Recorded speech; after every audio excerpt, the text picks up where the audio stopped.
In fact, we recently had a customer that just did this over in Leamington, and his incentives from the power company were in the $20,000 range. So, wow, pretty good incentive. That's pretty good savings.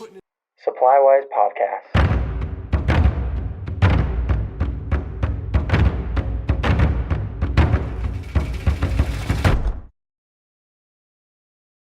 Hello and welcome to SupplyWise, the one and why for residential, commercial, and industrial building supply. I'm your host, Andrew Stevens of Mountain Land Supply, and today we are on location here at our Nephi warehouse, and we are going to be talking about Phase Technologies, VFD, or variable frequency drive. And to talk to us today, we have Jim Wake here. How's it going, Jim? It's going great, man. Thanks for having me. Good to have you on. Jim is the pump specialist at our pump division down here in Nephi, and we're going to be here talking about this awesome silver box that we got here. There's obviously more going on the inside. But for a variable frequency drive, for those who may not know, it helps to regulate water flow from the pump that's coming in for any kind of use, Absolutely, residential to farm, to large farms. Yep. What's unique about the Phase Technologies? Probably the biggest thing that I like about Phase Technologies is, number one, they're made right here in the States, the South Dakota company, so it's a American-made product. The next thing is this is the drive, so it's all integrated in how it's built. We're not taking another drive and putting inside of a panel. This is all integrated in there, so it makes all the pieces and components interchangeable with other products that they have. Makes repair and service easy and on-site. And it's also better cooling, I believe, with the... Yes. So the nice thing about being an integrated panel is, and this is of course a small version, but it's the same principle that they do throughout the whole product line, is it's taking air and it's moving it through that panel, exiting it out through the rain hood over there. But instead of having a VFD that's inside of a panel that has its own cooling system, where this is all integrated, it moves that air over all of those components. And it keeps it channeled, so it keeps the inside of the panel clean. Because the air moves through a channel, there's no need for filters and stuff like that, just to keep the bugs out. Awesome. Yeah, you got to keep, don't want the bugs getting in there, messing up your whole panel. So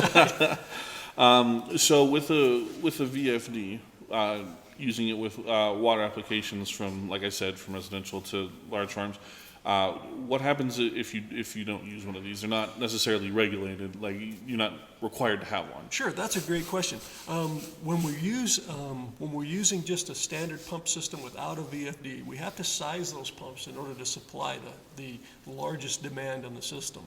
So if we're supplying a home or a large agricultural irrigation project, we have to size the pumps to supply the highest demand. But a lot of times we're not using that. You never just turn on all your faucets and flush all the toilets in your house. You might just be running one faucet or taking a shower or just one toilet flush. What the drive's going to do is it's going to vary the speed of that pump to supply the flow demand while it keeps the pressure constant. So if we have a set point of 50 psi, then the pressure always is 50 psi. In a standard system, we'd have to put a large expansion tank in there, and we'd get pressure sways from 40 to 60 or from 30 to 50 psi. Okay. Yeah, so it's nice in making sure that if you get in the shower, you're not getting blasted or you're only getting a little drip. Exactly, yeah. Depending on if your water tank's full or not. Right. So also, with these systems, we talked about the residential, and then with the irrigation, it also allows for a little bit more flexibility and saving of time, because you don't have to. You can, if you have, say, 10 pumps going at once, or 10 not faucets. Yeah, wheel lines going. Sure, yeah. wheel lines going at once. You can only run maybe 4 or 6 or something. You can reduce the amount depending on what you're growing. Yeah, so that's a real common thing. So if you've got 10 sprinkler lines running, and that farmer's going to start cutting these crops on part of that farm, so he's going to shut some of those down.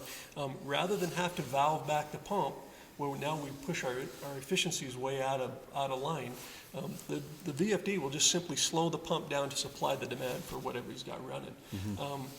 There's also a time savings there, because when we turn that flow all the way off, so we're going to shut the sprinklers all the way down, or we close the faucets in the house, it slows the pump down to a set speed the drive realizes there's no flow, and it just puts it to sleep, or shuts it off. And then it waits for a small pressure decrease in order to start back up again. One of the biggest things that we probably see, especially in agricultural, because we're dealing with larger motors, larger pumps, and a lot of power consumption, is the centrifugal pumps follow what they call the affinity law.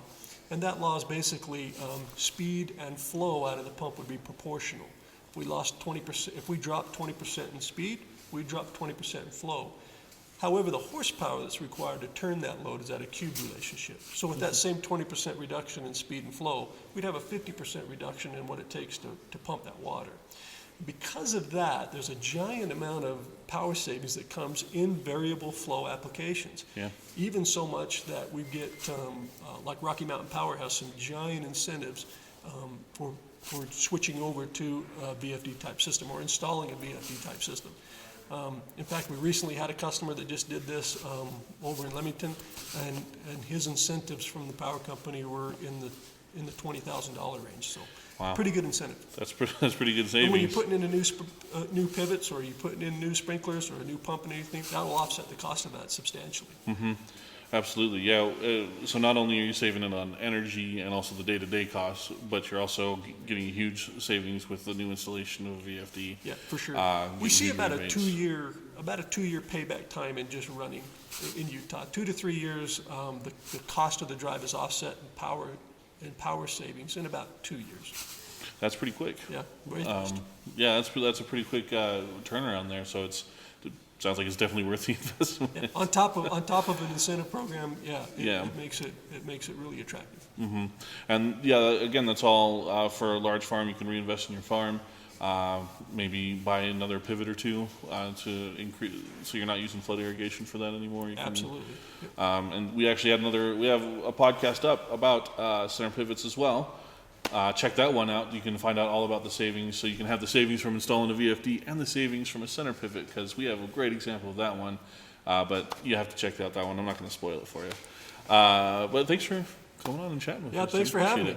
So you can find this product at mountainlandsupply.com or with your Mountain Land rep. You can also check this podcast has a video component. We've got this nice Phase Technologies box sitting right here between us. You can check that out at youtube.com/mountainlandsupply. You can find this podcast at mountainlandsupply.com/SupplyWise, wherever you find your favorite podcasts. Make sure you tune in each week to find out more about the products and services that make you supply wise.